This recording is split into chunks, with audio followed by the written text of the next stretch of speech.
কাঁচকলার ঝোল, কাঁচকলা ভাজা, কাঁচকলার শুক্তো, এই রকমই রান্না সবসময় তো আমরা করি কাঁচকলা দিয়ে। আসুন আজকে একটু কাঁচকলা দিয়ে অন্যরকম রান্না করা যাক। নমস্কার বন্ধুরা, কেমন আছেন আপনারা? আশা করি সবাই ভালো আছেন। শুভলিপির ব্লগ থেকে নিয়ে এলাম আরেকটি নতুন ভিডিও। চলুন শুরু করি আজকের রেসিপি, কাঁচকলার কোপ্তাকারি। আমি এখানে বেশ বড় বড় সাইজের 5টা কাঁচকলা নিয়েছি। এই কাঁচকলাগুলোকে দুটুকরো করে কেটে কেটে নিচ্ছি। তার সঙ্গে নিয়েছি একটা মাঝারি সাইজের আলু।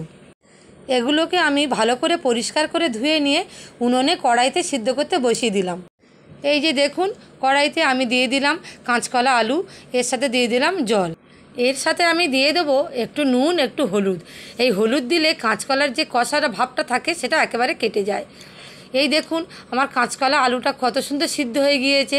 আমি খুন্তি দিয়ে দেখছি, এই নামিয়ে নিয়েছি। তাই কাঁচকলার খোসাগুলোকে আমি একটা একটা করে ছাড়িয়ে নিচ্ছি। এরপরে আমি হাত দিয়ে এই কাঁচকলা আর আলুগুলোকে ভালোভাবে মাখিয়ে নেব।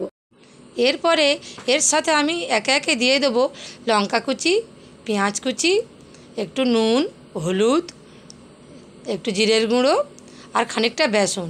সব কিছু দিয়ে আমি জল দিয়ে বেশ ভালোভাবে মাখিয়ে নিলাম। দেখুন আমার মাখাটা কেমন হয়ে গেছে। এরপর আমি কড়াইতে তেল গরম বসিয়ে দিয়ে ছোট ছোট বল মতন করে কেটে কেটে নিয়ে একে একে সব বড়াগুলো ভেজে নেব। দেখুন আমি উনুনের আগুনে করছি বলে অল্প আগুনে কিন্তু ভাজাগুলো করছি।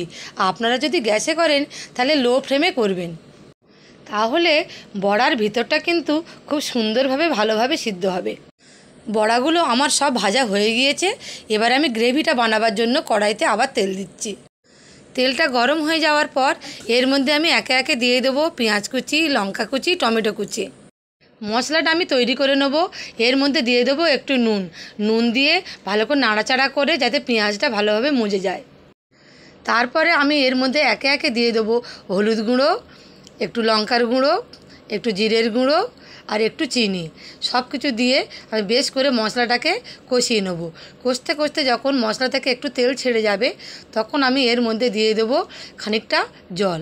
আর এই জলটা যখন বেশ করে গরম হয়ে ফুটে উঠবে তখন আমি এর মধ্যে দিয়ে দেবো সেই কাঁচকলার কোপ্তাগুলো। তরকারিটা বেশ ভালোভাবে ফুটে ওঠার জন্য আমি এখানে উনুনের আগুনের জালটাকে আরও বাড়িয়ে দিলাম। তরকারিটা আমার হয়ে গিয়েছে। এবার আমি দিয়ে দিচ্ছি একটুখানি গরম মশলা। দেখতেই পাচ্ছেন আমার তরকারিটা রেডি। এবার আমি একটা পাত্রে তরকারিটা ঢেলে নিচ্ছি। সব শেষে এর মধ্যে দিয়ে দিচ্ছি আমি 1 চামচ ঘি। ঘি দিলে এই তরকারিটা খুবই সুস্বাদু হয়। বাচ্চারা তো সবজি খেতে চায় না, তাই এইভাবে রান্না করবেন, দেখবেন বাচ্চারাও বুঝতে পারবে না, চুপচাপ খেয়ে নেবে। এবার সাজিয়ে ফেলবো আজকের দুপুরের থালা। প্রথমেই আমি নিচ্ছি গরম গরম ভাত, তারপর পটল ভাজা, ঝিঙে আলু দিয়ে মৌরলা মাছের তরকারি আর কাঁচকলার কোপ্তাকারি। এই ছিল আজকের আমার দুপুরের রান্না। রেসিপিটা কিন্তু অবশ্যই আপনারা বাড়িতে ট্রাই করে দেখবেন। ভিডিওটি ভালো লাগলে অবশ্যই একটু লাইক কমেন্ট করবেন। আমার পেজটিকে ফলো করে পাশে থাকবেন। ধন্যবাদ।